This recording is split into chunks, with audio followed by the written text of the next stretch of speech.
오늘 우리들에게 주신 하나님 말씀 누가복음 24장 1절부터 10절까지 말씀입니다. 누가복음 24장 1절부터 10절까지 기록된 하나님 말씀을 제가 받들어 읽습니다. 안식 후 첫날 새벽에 이 여자들이 그 준비한 향품을 가지고 무덤에 가서 돌이 무덤에서 굴려 옮겨진 것을 보고 들어가니 주 예수의 시체가 보이지 아니하더라. 이로 인하여 근심할 때에 문득 찬란한 옷을 입은 두 사람이 곁에 섰는지라. 여자들이 두려워 얼굴을 땅에 대니 두 사람이 이르되 어찌하여 살아있는 자를 죽은 자 가운데서 찾느냐? 여기 계시지 않고 살아나셨느니라. 갈릴리에 계실 때에 너희에게 어떻게 말씀하셨는지를 기억하라. 이르시기를 인자가 죄인의 손에 넘겨져 십자가에 못 박히고 제3일에 다시 살아나야 하리라 하셨느니라 한데, 그들이 예수의 말씀을 기억하고 무덤에서 돌아가 이 모든 것을 11 사도와 다른 모든 이에게 알리니, 이 여자들은 막달라 마리아와 요한나와 야고보의 모친 마리아라. 또 그들과 함께한 다른 여자들도 이것을 사도들에게 알리니라. 아멘. 개미들에게도 공동묘지가 있답니다. 그 공동묘지로 이제 다른 살아있는 개미들이 죽은 개미들을 옮겨놓게 되는데, 어떤 것을 보고 죽은 개미인지 산 개미인지, 잠자고 있는지 아니면 죽어 있는지 그것을 분별하는가 하는 것에 대해서 궁금하게 생각한 한 학자가 그것을 연구를 했습니다.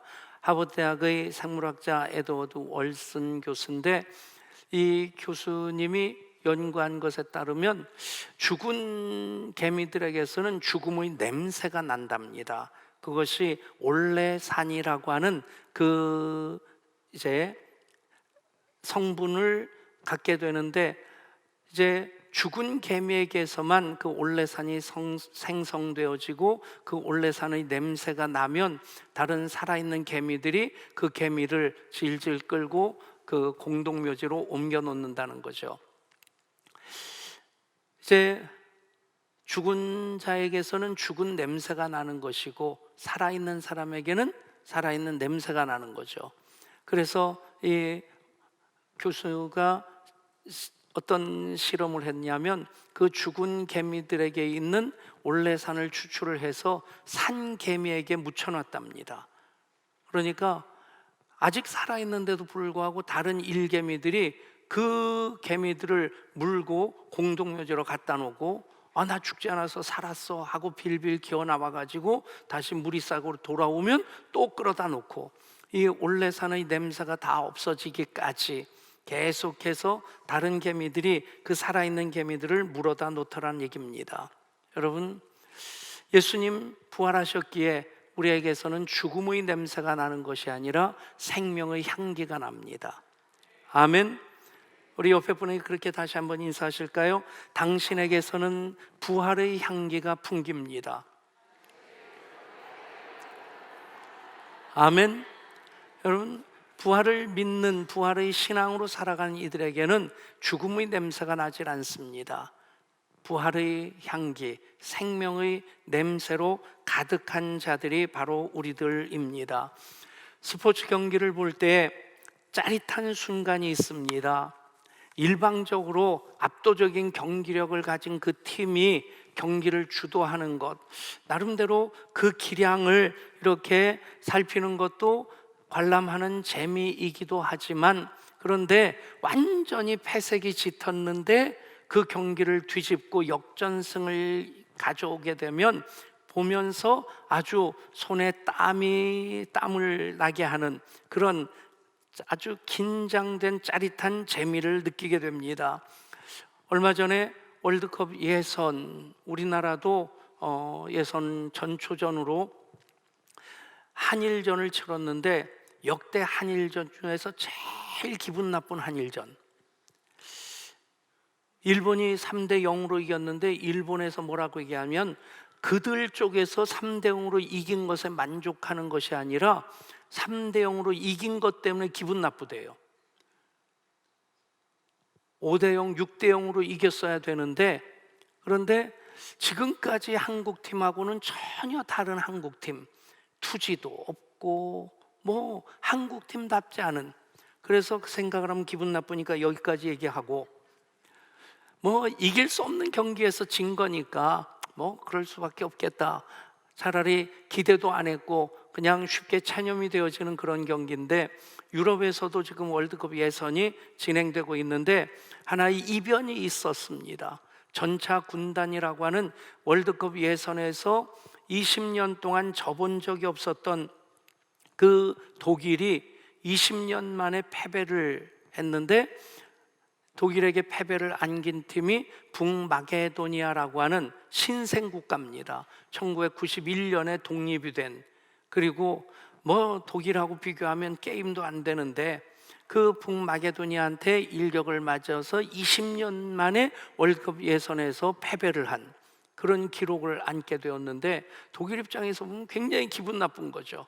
그런데 북마케도니아 입장에서 보면 1991년에 독립할 때 못지않게 그 나라가 온통 그 축구 승리한 것 때문에 뒤집어질 만큼 열광의 도가니에 휩싸였다는 얘기입니다.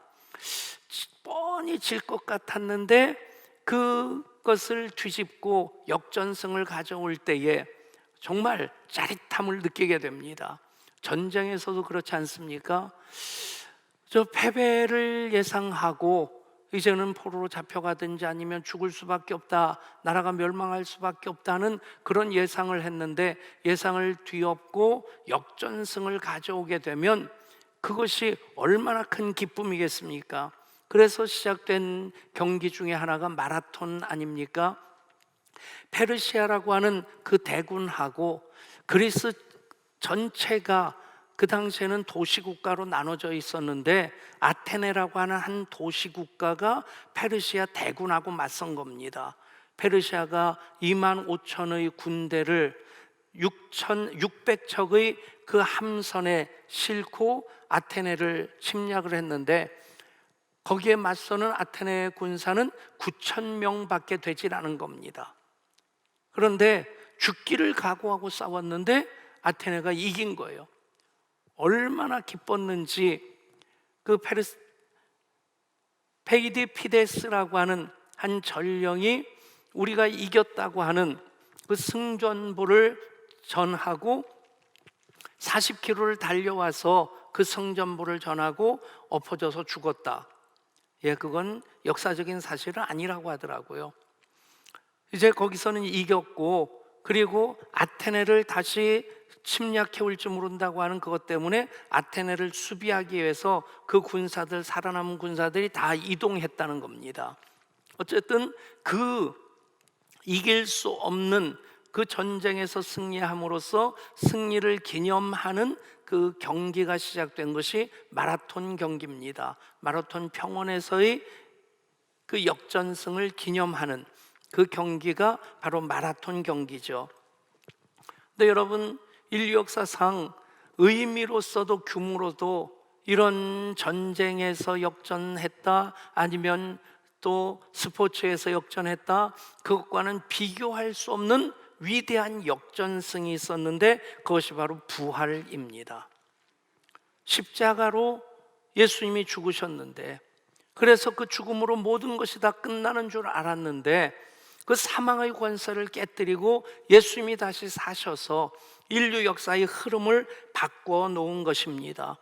로마 당국도 이제 골치 아픈 이 빠졌다고 생각을 했겠고, 또 대제사장물이라든가 아니면 바리새인들도 이제는 다리 뻗고 편하게 잘 수 있겠다고 생각했습니다. 그런데 돌문이 굴려졌고, 그리고 시신으로 누워 있어야 되는 예수님은 그곳에 계시지 않았습니다. 단지 예수님 몸을 감싸고 있었던 세마포만 남아 있었을 뿐입니다. 예수님의 십자가의 고난을 가장 고증을 잘 거쳐서 만든 영화라고 인정받는 것이 패션 오브 크라이스트라는 영화입니다. 예수님의 고난, 예수님의 순환으로 번역된 패션 오브 크라이스트, 그 장면이 너무 실제적이어서 너무 잔인하게 표현되어졌다. 여과 없이 예수님의 십자가의 그 고난을 표현했다고 하는 것 때문에 외국에서는 R등급 청소년 관람 불가로 그렇게 제한이 되었었는데 우리나라에서는 청소년 관람 불가로 되진 않았었습니다. 그 영화를 보면 예수님이 십자가 달리시는 그 과정이 너무 생생하게 재현되어져서 눈을 뜨고 이렇게 바라보는 것도 힘들고, 눈을 감으면 그 사운드가 오히려 더 그냥 막 뼛속을 파고드는 듯한 느낌을 받게 됩니다.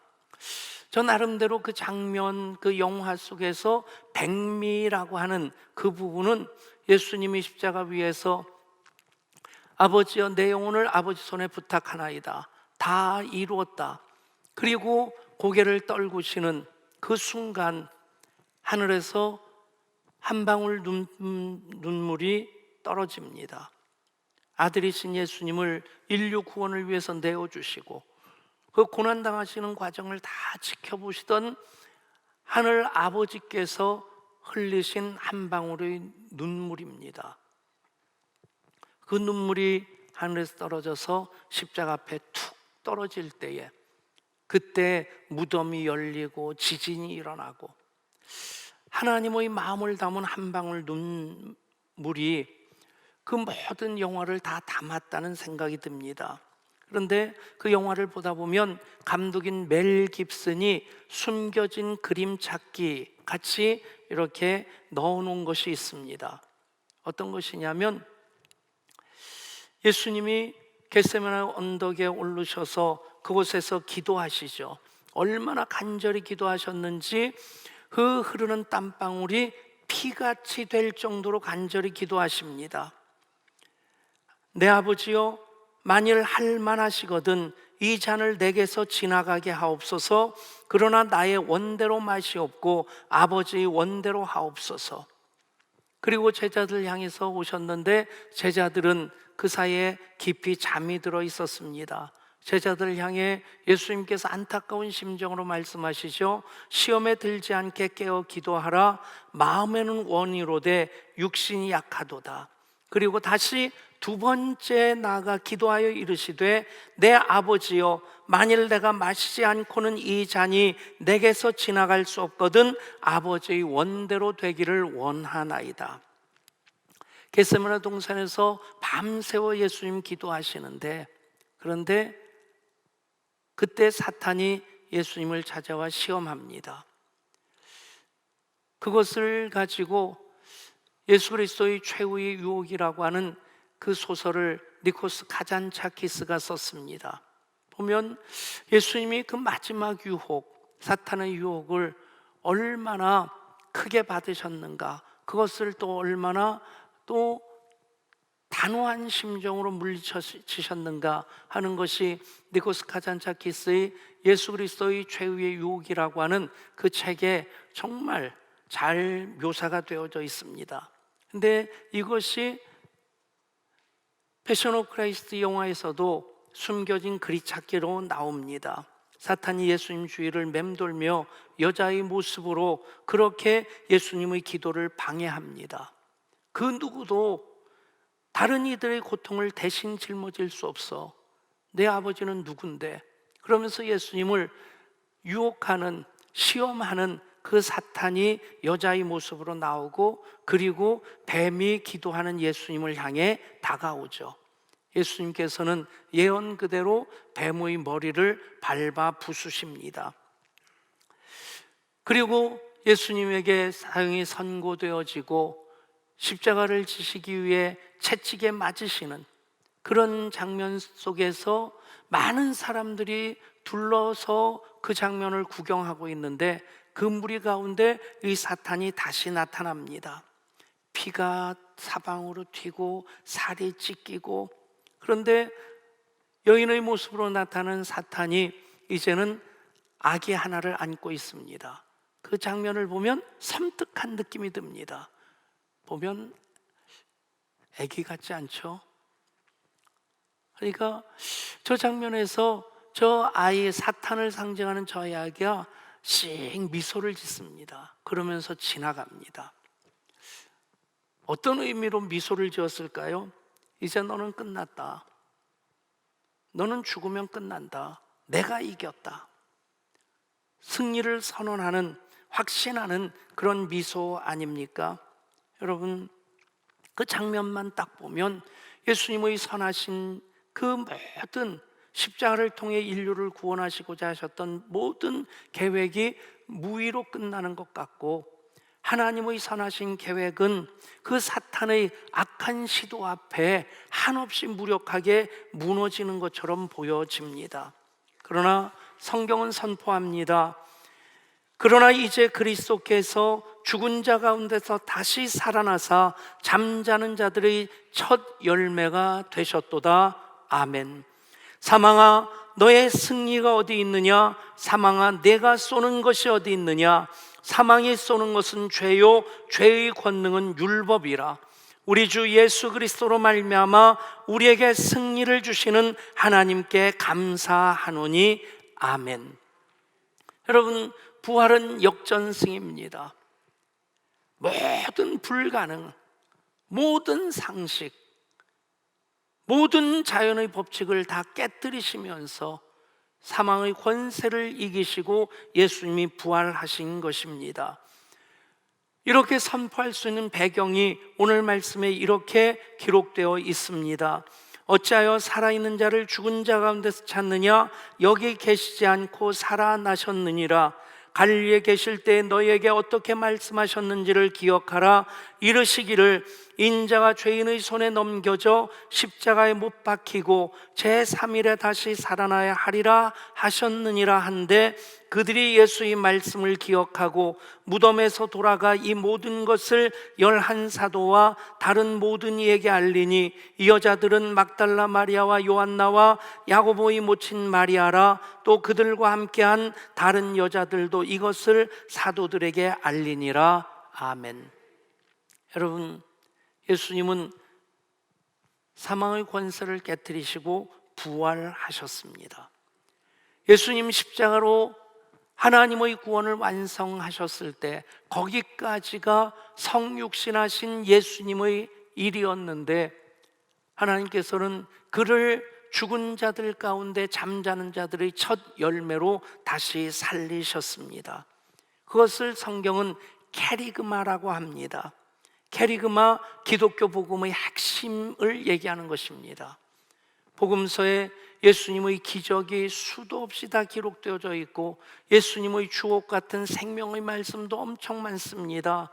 더더군다나 예수님이 행하신 모든 일들을 낱낱이 다 기록하려고 한다면 이 세상에 있는 모든 책으로도 부족할 것이다.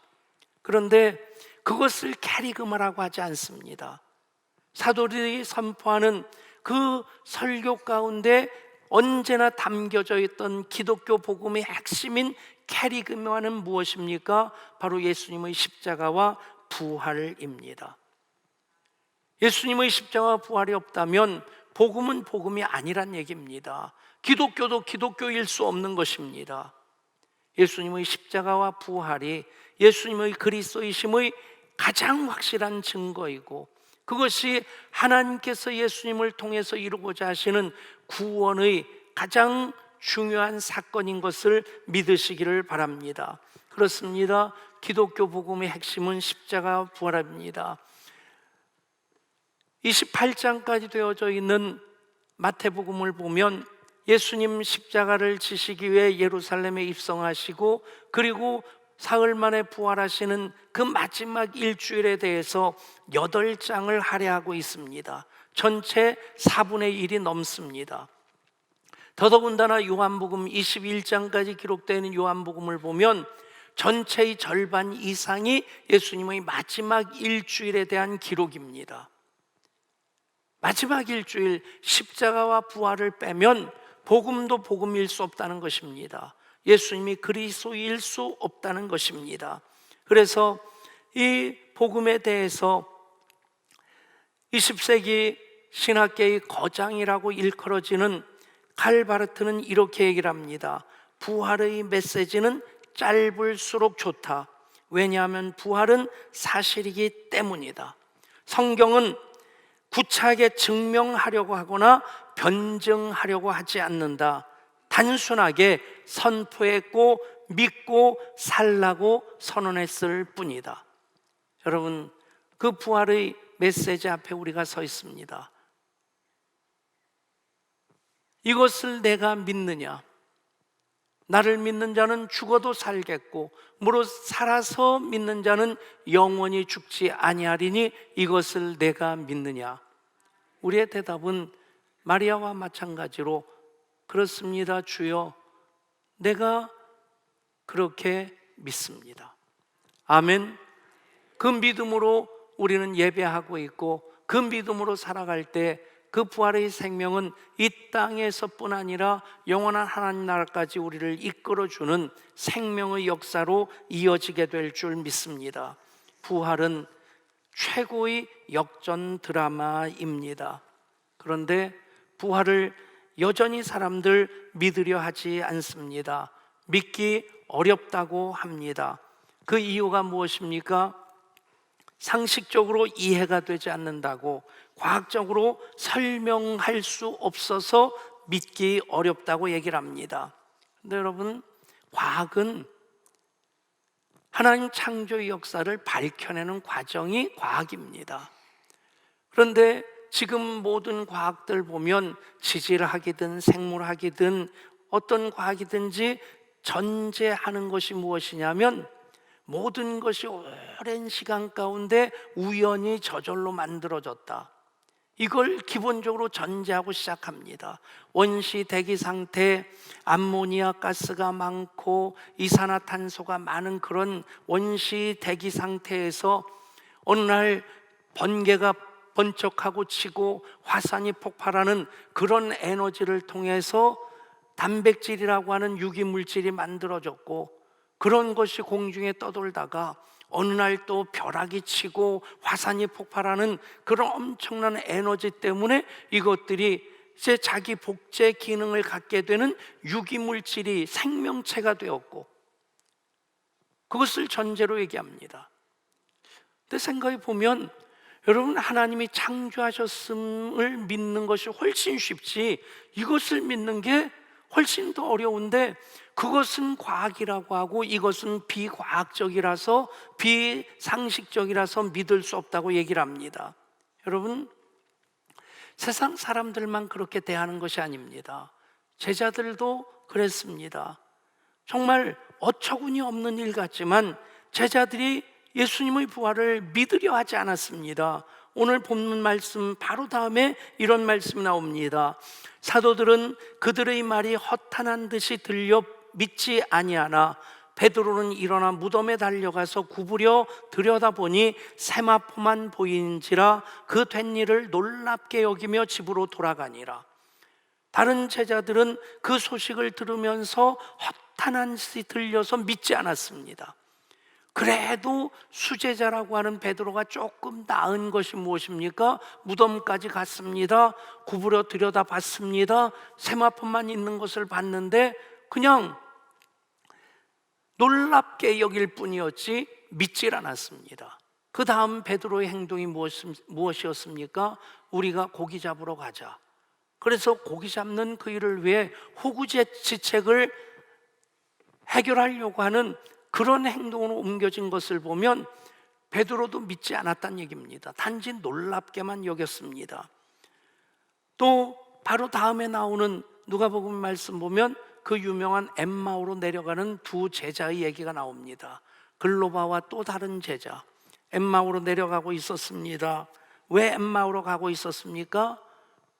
예수님 부활하셨다는 사실을, 예루살렘에서 되어진 일들을 다 그들도 알고 있었습니다. 그런데 믿질 않으니까 엠마오로 내려가고 있었던 겁니다.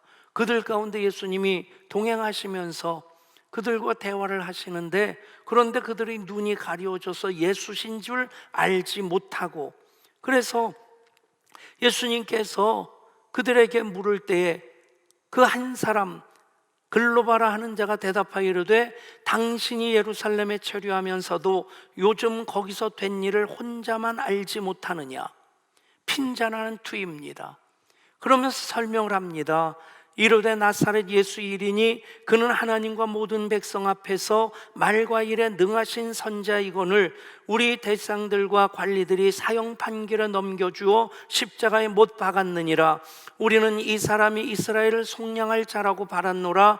이뿐 아니라 이 일이 일어난 지가 사흘째요 또한 우리 중에 어떤 여자들이 우리로 놀라게 하였으니 이는 그들이 새벽에 무덤에 갔다가 그의 시체는 보지 못하고 와서 그가 살아나셨다 하는 천사들의 나타남을 보았다 함이라. 또 우리와 함께 한 자 중에 두어 사람이 무덤에 가 과연 여자들이 말한 바와 같음을 보았으나 예수는 보지 못하였느니라. 엠마로 내려가는 자들도 다 알고 있었습니다. 구절절이 옳은 말만 합니다. 그런데 문제가 무엇입니까? 믿지를 않습니다. 부활은 제자들도 믿기 그렇게 어려운 일이었다는 얘기입니다. 그러니 낙심해서 엠마오로 내려가고 있었던 것입니다. 그러나 여러분, 성경은 부활에 대해서 이렇게 말씀합니다. 믿어야 하는 부활이라고. 아멘. 믿으면 영원히 사는 그 복음이 바로 부활이라고 성경은 말씀합니다. 요즘 컴퓨터 게임에 심취한 사람들이 그 컴퓨터 게임 회사에 화가 잔뜩 나 있다고 합니다. 그래서 청와대 소송 청원도 하고 또 소송도 준비하고 있고, 그리고 뭐 아무튼 화난 것을 막 이렇게 표현을 하는데, 그 게임 아이템을 엄청나게 돈을 주고 샀는데, 그런데 아무리 돈을 많이 주고 아무리 많이 컴퓨터 게임을 해도 그 아이템을 얻을 수 없는, 확률이 전혀 없는 그런 것으로 만들어 놓은 것이 밝혀져 가지고 이 게이머들이 화가 잔뜩 나 있다는 겁니다. 참, 그 정도가 되면 게임이 아니라 사기죠. 여러분, 그래도 사람들이 여전히 로또를 삽니다. 로또 맞을 확률은 벼락 맞을 확률보다도 더 적대요. 그래도 사다 보면 언젠가는 되겠지 하는 일말의 희망 가지고 그 로또를 삽니다. 나름대로 이런 것을 보면 확률 게임이라고 하는데, 확률 게임이라고 하는 측면에서 보면 천국과 지옥이 있을 확률은 반반입니다. 확률 게임이라는 측면에서 보면 그렇지 않습니까? 있을 가능성 절반, 없을 가능성 절반입니다. 그렇다면 여러분, 그냥 확률적으로 어디다 거는 것이 나을까요? 생각해 보십시오. 천국과 지옥은 없다고 생각했는데 죽었는데 천국과 지옥이 있어요. 그럼 그 사람 어디 가요? 지옥 가는 겁니다. 안 믿었으니까. 근데 천국과 지옥이 있다고 생각했는데 죽었어요. 없으면 그냥 그걸로 끝나는 거죠. 그러니까 확률적으로 생각하면 절반 된다고 한다면 믿어야지 남는 장사가 되는 겁니다. 안 믿으면, 없으면 그만일 수 있겠지만 있으면 완전히 홀딱 망하는 겁니다. 다른 기회가 없습니다. 근데 여러분, 성경은 확률 절반이라고 말씀하지 않습니다. 예수 그리스도의 부활은 하나님의 계획 속에서, 섭리 속에서 하나님께서 이 세상을 이처럼 사랑하사 독생자를 주시면서 모든 사람, 누구든지 예수 이름을 부르는 자마다 구원을 얻게 하시고자 하나님이 이루신 일이기 때문에 부활은 확률 절반이 아닙니다. 벼락 맞을 확률도 아닙니다. 믿으면 구원을 얻게 되는, 믿으면 영생 얻게 되는, 부활을 믿으면 영원한 하나님 나라에 들어가게 되는 그 확률 100%입니다. 그래서 믿어야 하는 부활이 되는 것입니다. 무릇 살아서 나를 믿는 자는 영원히 죽지 아니하리라. 여러분, 죽어도 살겠고 살아서 나를 믿는 자는 영원히 죽지 아니하리라.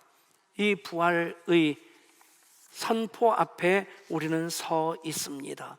여러분, 확률 100% 하나님께서 영원히 살게 하시는 그 약속이 부활인 것을 믿으시기를 바랍니다. 부활이 없다면 모든 것은 다 무너지게 됩니다. 우리의 믿음도 무너지고 교회도 무너지고 기독교도 무너지고 하나님의 하나님 되심도, 예수 그리스도의 구세주이심도, 성령님의 역사도 다 무너지게 됩니다. 여러분, 부활이 없다면 사도 바울의 표현 그대로 우리는 이 세상에서 가장 불쌍한 사람이 될 것입니다. 그러나 예수님 부활하셨습니다. 그래서 우리는 그 확률 100%, 부활을 믿는 자 영원히 살리라, 그 부활의 생명의 약속 가지고 이 땅에서 살아가고 있는 것입니다. 그 부활의 믿음 가운데 성령님 임재하셔서 인치시고 기름 부어 주십니다. 그 생명과 성령의 역사 또한 풍성하게 될 것이고, 부활을 믿는 믿음 가운데 십자가 신적 교환이, 죽음이 영생으로 바뀌어지는 것, 그것을 우리는 절망이 희망으로, 질병이 치유로, 또 어둠이 밝음으로, 약함이 강함으로 바뀌어지는 것을 경험하며 살아갈 수 있게 되는 것입니다. 괴테는 이런 말을 합니다. 인생은 부활하신 예수 그리스도를 만나기까지 아무리 화려한 성공일지라도 처량한 나그네에 불과하다. 여러분, 그렇습니다. 부활을 믿으면 우리는 모든 것을 다 소유한 자가 됩니다. 하나님의 하나님 되심을 우리는 100% 그대로 경험할 수 있게 되고, 예수님 그리스도이심을 십자가 신적 교환을 통해서 100% 그대로 경험하며 살아가게 됩니다. 예수님의 부활, 그 부활의 신앙 속에서 나의 부활이 되어집니다.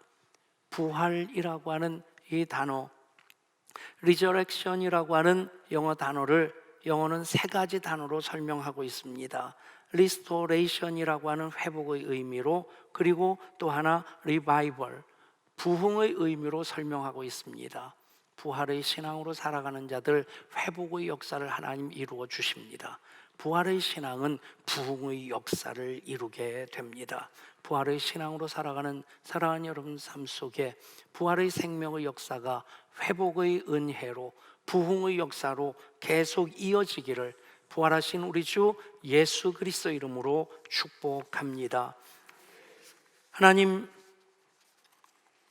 세상을 이처럼 사랑하사 독생자를 주셨습니다. 저를 믿는 자마다 멸망하지 않게 하시고자 이제 그 일을 이루기 위해 우리 주님 이 땅에 오셨고, 십자가로 하나님의 구원을 완성하셨고, 그 구원의 역사 영원히 누리며 살아가도록 우리 주님 부활하셔서 부활의 생명으로 우리 살아가게 하셨습니다. 부활의 신앙 가운데 회복과 부흥의 역사가 계속 이어지게 하여 주옵소서. 그래서 하나님께 더 감사하면서 하나님 영광 위한 삶을 살아가는 우리 모두가 되게 하여 주옵소서. 우리 주 예수 그리스도 이름으로 기도드리옵나이다. 아멘.